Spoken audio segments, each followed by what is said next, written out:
Halo teman-teman semua, jumpa lagi bersama Ikatan Wajib Pajak Indonesia IWPI. Kali ini kita langsung nih ada Bapak Rinto Setiawan, Ketua Umum IWPI, dan ada sang ahli hukum kita ya, Bapak Alessandro Rey. Halo Pak Rinto, apa kabar nih Pak? Masih semangat hari ini? Ya, selalu semangat, Mas Awan. Ya, luar biasa. Bersama kita terus. Kali ini langsung ada Pak Rey. Halo Pak Rey, sehat hari ini Pak? Sehat, Pak Wan. Oke, terima kasih Pak Rey. Nanti akan kita minta petunjuknya nih mengenai dunia hukum pajak di negeri kita ini ya. Oke, Ya, kita langsung ke Pak Rinto dahulu ya sebagai Ketua Umum WPI. Kali ini mau membongkar habis mengenai masalah Purbaya versus KDM nih ya, Kang Deddy iya. Mulyadi. Bagaimana Pak IWPI menanggapi mereka ini Pak? Ya, sebentar langsung saya share screen. Nah, udah terlihat Mas ya? Nah, ini Ya. sangat menarik ini Mas Awan. Karena kedua tokoh ini sama-sama sering viral ini Mas. Ini adalah pejabat konten ini Mas sepertinya Mas Awan. Akhirnya di suatu titik ini ketemulah perselisihan di antara kedua pejabat ini Mas Awan. Tapi Hmm, yang uniknya kan Pak Purbaya baru sebulan Mas. hmm, Kalau Kang Deddy Mulyadi ini kan berarti sudah berapa bulan Mas ya? Tahun 2000 ini Mas ya 2025 bulan Februari Mas, kalau nggak salah Mas, hmm, pelantikannya Mas. hmm, Nah, ini judulnya adalah Purbaya versus Kang Deddy Mulyadi atau KDM. Nah, ini sukses bongkar ketidaktahuan gubernur soal uang daerah sendiri. hmm, Nah, ini pernyataan Purbaya Yudhistira Dewa, Menteri Keuangan, membeberkan data yang mencengangkan. Ini Mas, 15 pemerintah daerah tercatat menyimpan dana triliunan di bank, padahal banyak belanja yang belum dilakukan. Salah satu yang paling disorot adalah Provinsi Jawa Barat dengan simpanan sebesar 4,1 triliun di bank. Nah, ini beritanya ada sumbernya Mas ya. hmm, Ini dari Detik. hmm, Nah, pernyataan tersebut mengunggah pertanyaan publik, mengapa uang sebesar itu belum digunakan untuk pembangunan dan pelayanan publik? hmm, Nah, ini respon defensif dari Gubernur Jawa Barat ya, Kang Deddy Mulyadi, langsung tuding dan datangi BI.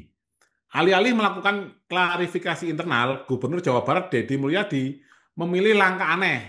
Nah, yang pertama adalah mendatangi Bank Indonesia untuk mengecek kebenaran pernyataan Menteri Keuangan, karena Menteri Keuangan pun datanya dari Bank Indonesia. hmm. Bahkan menyelipkan nada ancaman awas jika data Purbaya tidak akurat. Nah, ini sumber beritanya, Mas. Coba saya klik dulu nih. Hmm. Ini kelihatan, Mas? Belum.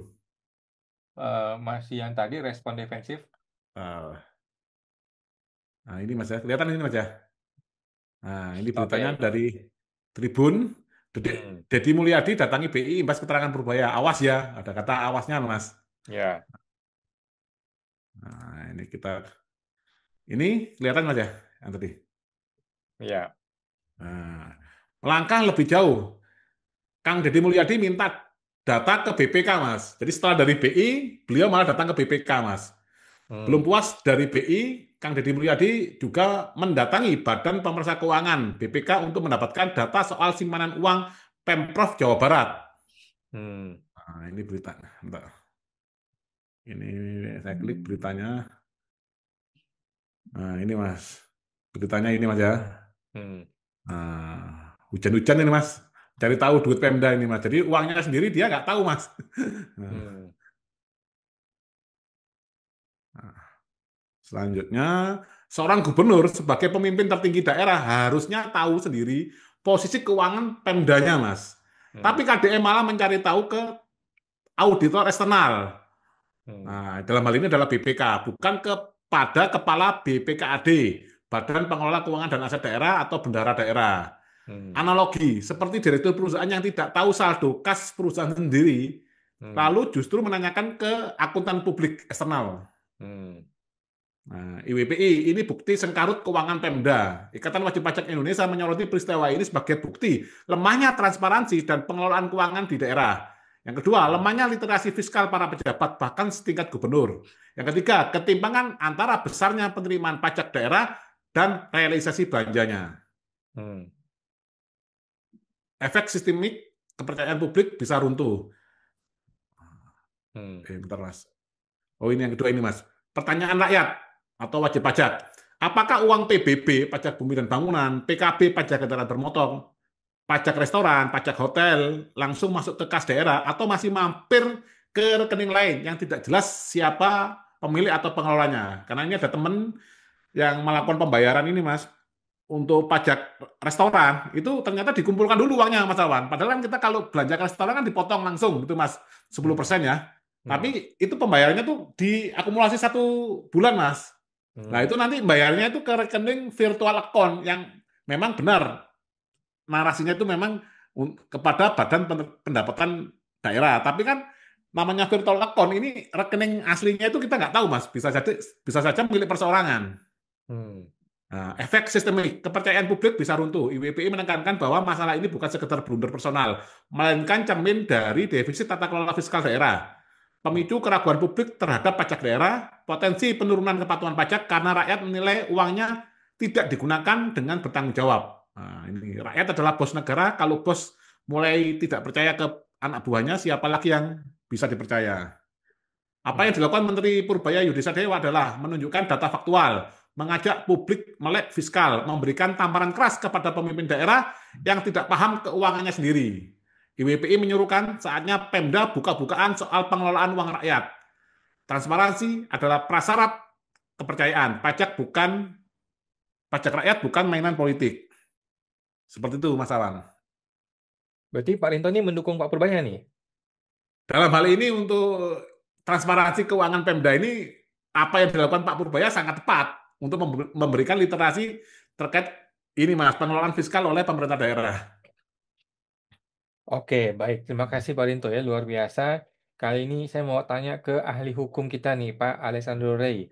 Jadi Pak Rey nih, boleh kita tanya nih Pak, dalam segi hukum, ini bagaimana nih tindakannya Pak Purbaya bagaimana, tindakannya si KDM bagaimana?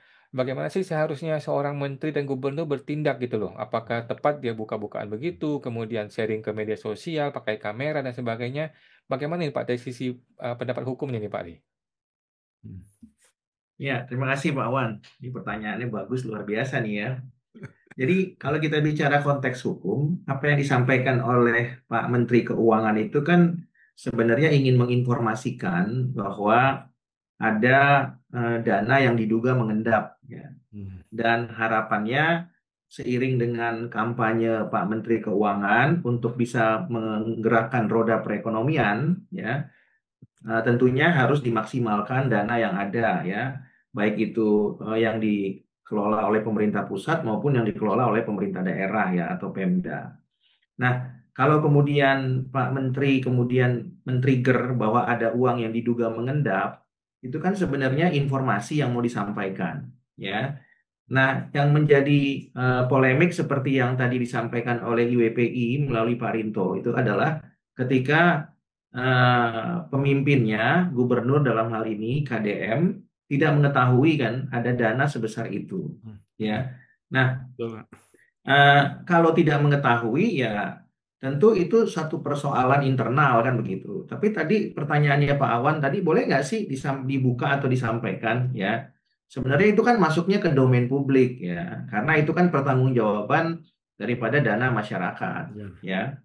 Nah, yang ingin ditanyakan oleh tadi Pak Menteri adalah kurang lebihnya kalau mau disederhanakan, kenapa dana itu tidak digunakan supaya geliat ekonominya bergerak gitu, ya. Nah, yang menjadi polemik sekarang ini kan adalah seolah-olah tanda petik gitu ya, Pak Menteri itu kan menyampaikan sesuatu yang tidak valid menurut KDM gitu ya. Nah, ya tinggal dibuktikan saja gitu ya. Tapi justru proses pembuktiannya menjadi menarik karena apa? Karena Pak Gubernur atau KDM justru tidak mengetahui gitu ya, yang disampaikan tadi oleh Pak Rinto ya. Kalau beliau itu kalau mau diibaratkan sebuah korporasi, tentu beliau kan seorang CEO-nya kan begitu ya. Betul, Pak. Nah, seorang CEO itu kan pasti tahu dong ya kan posisi keuangan ya, paling tidak mengupdate dari CFO-nya ya, Chief Financial Officer-nya ya, yang tentunya tugas dari CEO adalah mendapatkan laporan atau update secara berkesinambungan gitu ya. Jadi kalau di perusahaan ada CEO dan CFO, kemudian kalau di pemerintahan itu mungkin ada gubernur, ada bendahara daerah tadi, ya. Nah, atau apa tadi, Badan Pengelola Keuangan dan aset. Kekayaan dan Aset Daerah, ya, Keuangan dan aset, Pak. BPKAD. Ya, BPKAD. ya. Jadi kalau kemudian KDM ingin mengetahui, ya tinggal dipanggil saja, harusnya bendahara daerahnya kan. Nah, supaya kemudian memastikan hal tersebut, ya. Jadi nggak perlu juga sepertinya apa heboh gitu ya Pak Awan. Ya kalau memang betul ada, ya tinggal menjadi pertanyaan. Selama ini kan berarti pembisiknya kan kurang benar gitu ya. Kalau ternyata dananya ada begitu ya. Tapi kalau ternyata dananya nggak ada, ya tentu itu yang harus disampaikan di feedback kembali kepada Pak Menteri Keuangan, ya. Nah, tapi menurut saya bahwa informasi itu kan baik sebenarnya kalau kemudian ditindaklanjuti gitu ya secara positif, ya. Nah, jadi tinggal bagaimana meresponnya saja, ya. Kalau direspon positif, kalau memang ada dan tidak digunakan, berarti selama ini kan pekerjaan daripada CFO dan CEO-nya belum maksimal. Ya. Tapi kalau misalnya tidak ada, ya tinggal di feedback balik ke Pak Menteri, ya, apakah itu hoax atau bukan, begitu ya. Kalau hoax berarti kan apa yang sudah dikelola selama ini sudah benar, artinya sudah maksimal gitu ya, karena tidak ada lagi yang mengendap di sana, ya. Nah, jadi menurut saya itu hal yang biasa saja, yang wajar saja, dan itu merupakan domain publik ya, karena kan ingin supaya apa KDM ini kan melaksanakan terobosan lah seiring dengan semangatnya Pak Menteri Keuangan untuk menggerakkan geliat ekonomi, ya.